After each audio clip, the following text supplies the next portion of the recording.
it's a little bit of a hard sore for Western Province to no longer be playing at Newlands and moving to Cape Town Stadium. So how will this move benefit Western Province Rugby and its fans?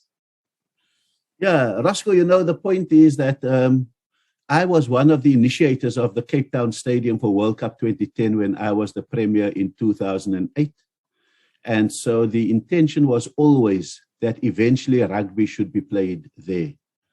I can buy into the tradition of Newlands, but part of that tradition is also that when I was on the SRC at Livingston High School in 1980, the British and Irish Lions also toured. And when they played midweek match on a Wednesday at Newlands, I was part of the squad of political students who went to monitor which Livingstonians defied the SACOS boycott of apartheid rugby. And so my tradition of Western Province is not just watching rugby there, it's also making sure that people who ought to know better, who were oppressed, don't go there. And so I embrace Newlands with all its history. And for me, the move is not so emotional because I know my father played great rugby, but he could never aspire to play there because of the color of his skin. So it's mixed emotions. I think Cape Town Stadium is, for example, the most E-equipped stadium anywhere in the world. So it's going to be a great future for rugby to be E-enabled. It is bigger than Newlands. And so we won't only get one test. We would, if the crowds come back after COVID, we'll be able to get a lot more tests because this is where the tourists really want to come to. And I think that Cape Town Stadium offers you not only a rugby match, but it offers you a rugby day. The whole family can come. There is the Greenpoint Park where you can picnic and have concerts. There's the waterfront. There is the golf course that you can get a morning's golf. There's the promenade in which you can walk and then all come together for the rugby match at the Cape Town Stadium. So I think that there's a lot of new traditions we can make around Cape Town and make rugby a very, very exciting sport.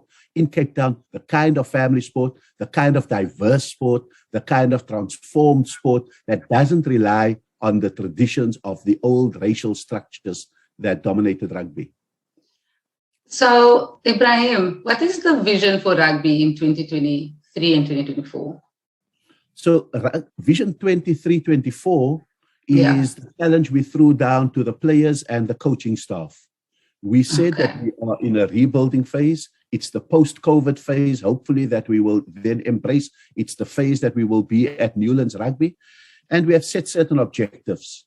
We've said that we would like to be, by 23-24, we'd like to be the Currie Cup champions. We want to be in the playoff of the international competition. We want to have 50 to 60% of the squad of the Springboks for World Cup 23 to come from Western Province.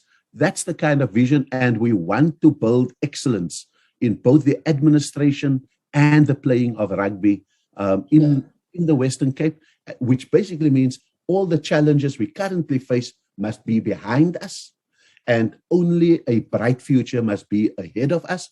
And so to get to 23-24, we have begun to sign up our top players up till then.